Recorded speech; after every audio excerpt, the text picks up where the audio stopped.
pembuatan peta-peta sekaligus mencakup studinya sebagai dokumen-dokumen ilmiah dan hasil karya seni, sehingga dapat disimpulkan bahwa kartografi merupakan sebuah studi dan seni membuat peta.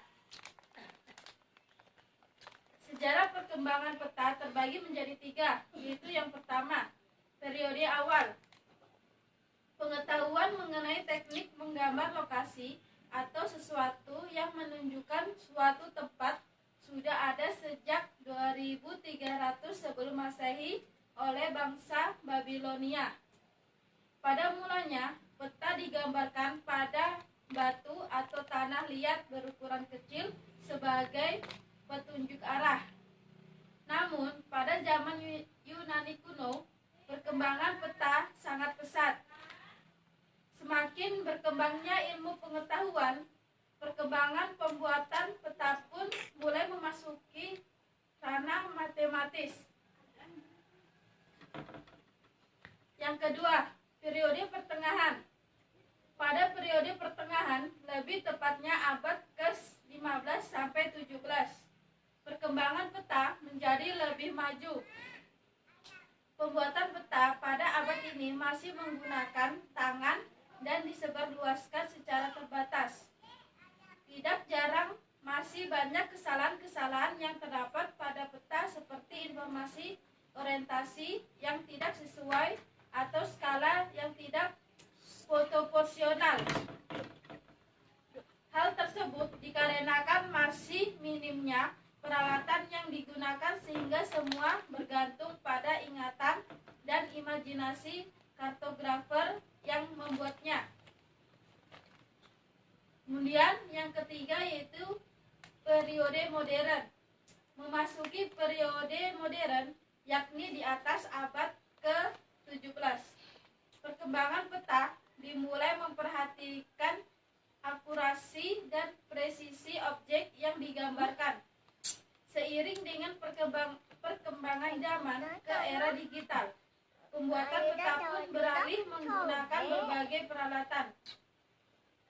Perkembangan awal digitalisasi peta adalah dengan menggunakan bantuan meja digitizer, di mana meja tersebut dikoneksikan pada perangkat lunak pengolahan peta dan perangkat keras komputer. Kartografi peta dan sistem informasi geografis.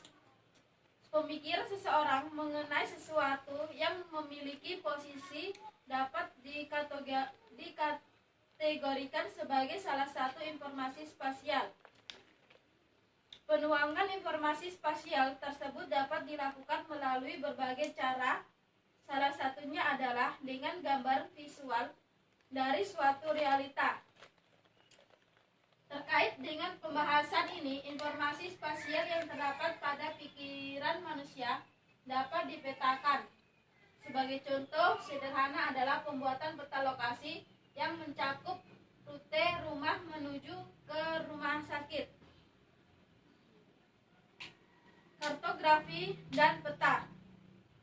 Ilmu pembuatan peta disebut ilmu kartografi, di mana ilmu dan seni digabung menjadi satu untuk menghasilkan peta yang baik dan memiliki nilai estetika. Peta dibagi menjadi 2 bagian, yaitu peta dasar dan peta tematik. Yang pertama, peta dasar merupakan peta baku yang diterbitkan oleh pemerintah, di mana informasi yang terkandung di dalamnya merupakan informasi umum, serta dapat menjadi acuan yang sah untuk melakukan pemetaan atau analisis sejenisnya. Yang kedua, peta tematik, yaitu peta yang membawa topik sendiri mengenai suatu fenomena sebagai informasi utamanya. Pengertian peta. Peta merupakan gambaran wilayah geografis, biasanya bagian permukaan bumi.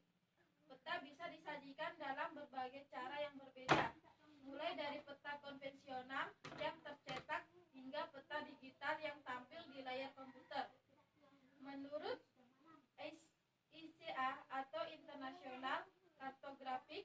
association. Yang dimaksud peta adalah gambaran unsur-unsur permukaan bumi atau yang berkaitan dengan permukaan bumi dan benda-benda di angkasa. Syarat peta terbagi menjadi beberapa, yaitu peta tidak boleh membingungkan, peta harus dengan mudah dapat dimengerti atau ditangkap maknanya oleh si pemakai peta.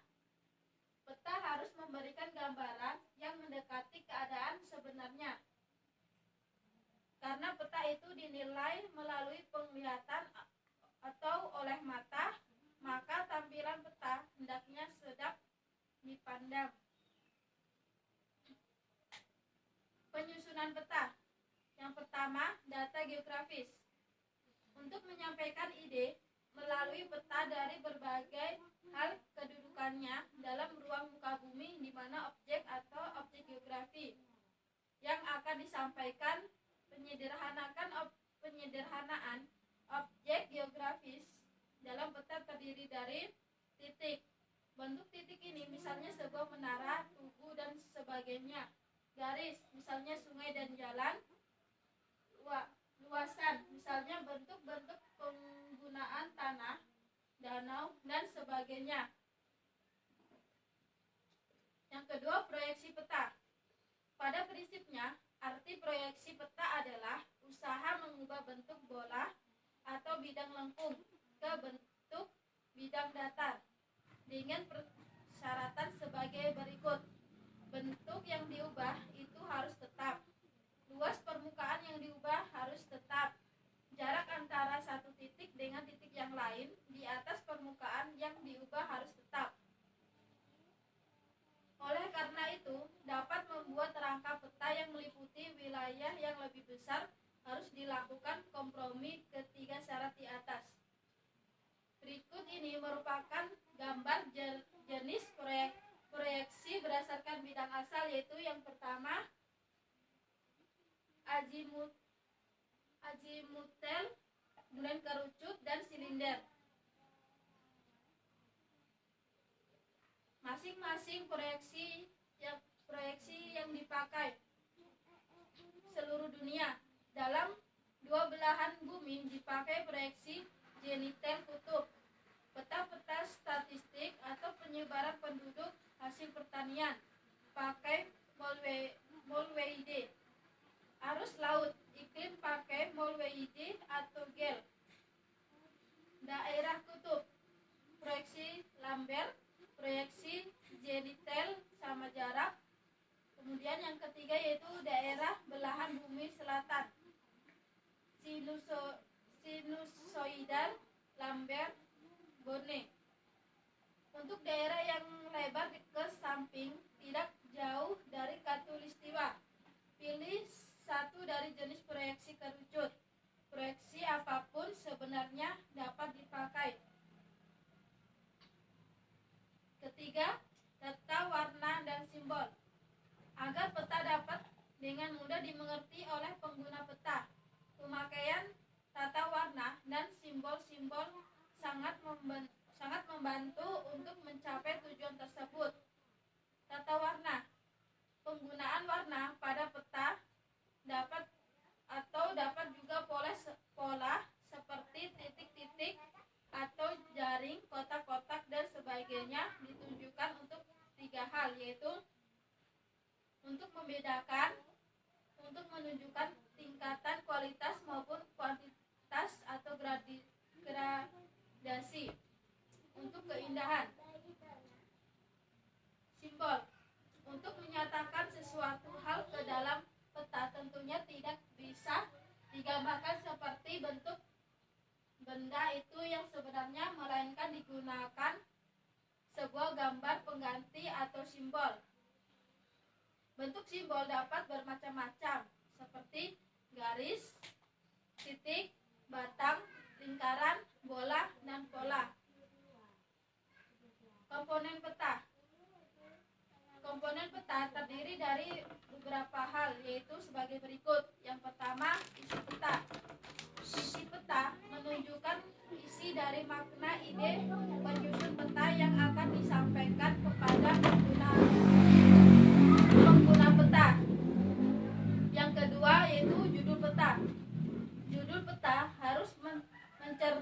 mencerminkan isi peta. Isi peta berupa isoid, tentu judul petanya menjadi misalnya yaitu judul peta, peta distribusi curah hujan dan sebagainya. Yang ketiga, skala peta dan simbol peta. Skala sangat penting dicantumkan untuk melihat tingkat ketelitian dan kedetailan objek yang akan dipetakan. Simbol arah dicantumkan dengan tujuan untuk orientasi peta. Arah utara lazimnya mengarah pada bagian atas peta. Yang keempat, legenda atau keterangan. Agar pembaca peta dapat dengan mudah memahami isi peta, seluruh bagian dalam isi peta harus dijelaskan dalam legenda atau keterangan. Yang kelima, yaitu inset dan indeks peta. Peta yang dibaca harus diketahui dari bagian bumi sebelah mana area yang dipetakan tersebut. Inset peta merupakan peta yang diperbesar dari bagian belahan bumi. Sedangkan indeks peta merupakan sistem tata letak peta, di mana menunjukkan letak peta yang bersangkutan terhadap peta yang lain di sekitarnya. Yang keenam, grid. Tujuan grid adalah untuk memudahkan penunjukan lembar peta dari sekian banyak lembar peta dan untuk memudahkan penunjukan letak sebuah titik di atas lembar peta. Yang ketujuh, nomor peta.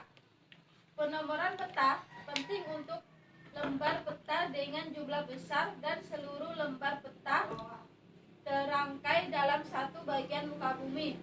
Yang kedelapan, sumber atau keterangan riwayat peta. Sumber diletakkan pada pemberian identitas peta, meliputi penyusun peta, percetakan, sistem proyeksi peta, penyimpangan, deklinasi magnetis, tanggal atau tahun pengambilan data, dan tanggal pembuatan atau pencetakan peta, dan lain sebagainya yang memperkuat identitas penyusunan peta yang dapat dipertanggungjawabkan. Yang kesembilan, proyeksi.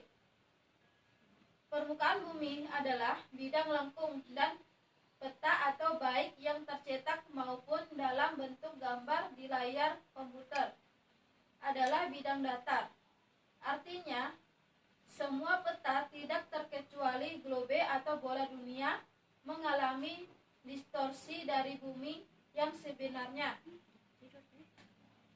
Untuk wilayah yang lebih kecil, distorsi tidak signifikan karena wilayah yang kecil dalam globe kelihatan seperti permukaan datar.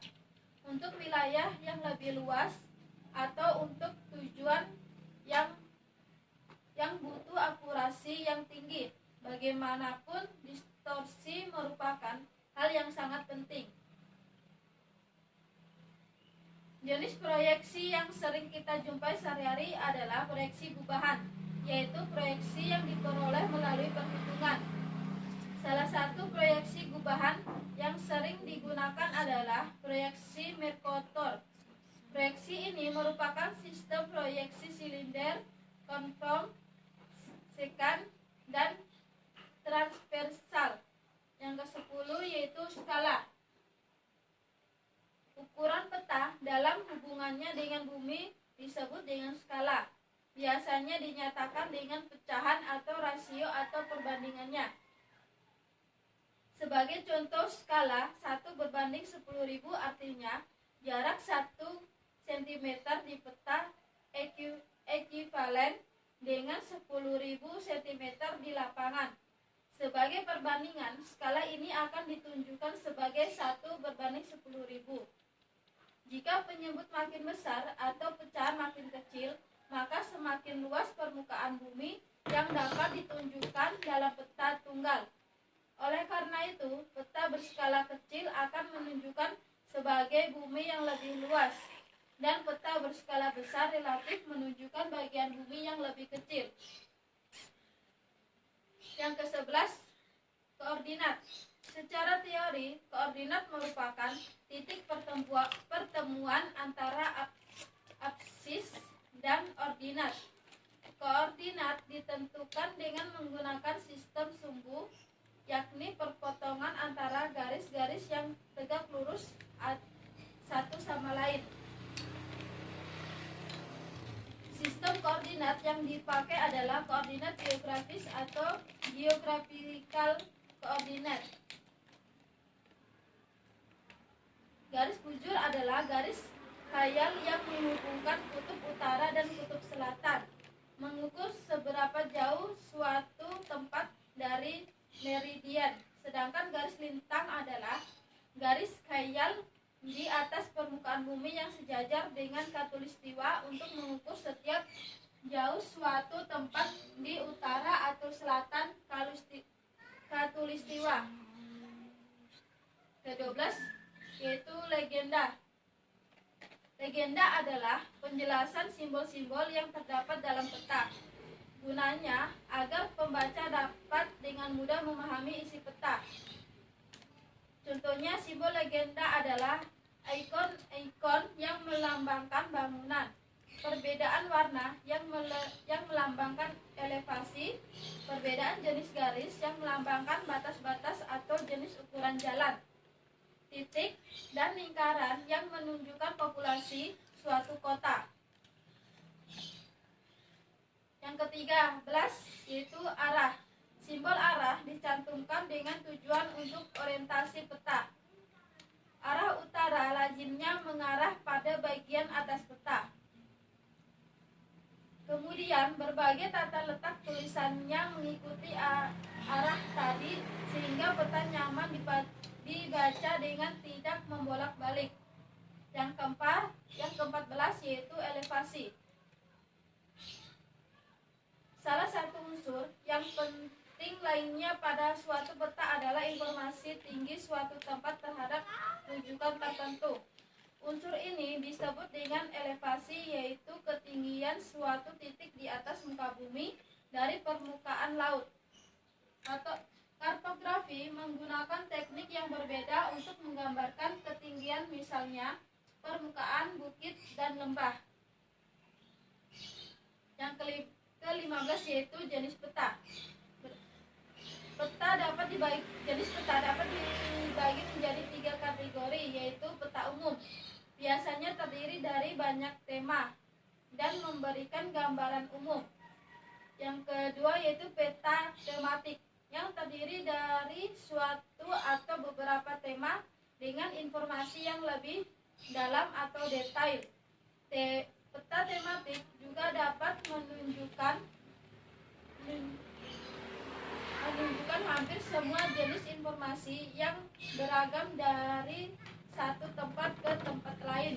Yang ketiga yaitu peta grafik, di mana keakuratan peta rute perjalanan digunakan untuk navigasi laut dan udara.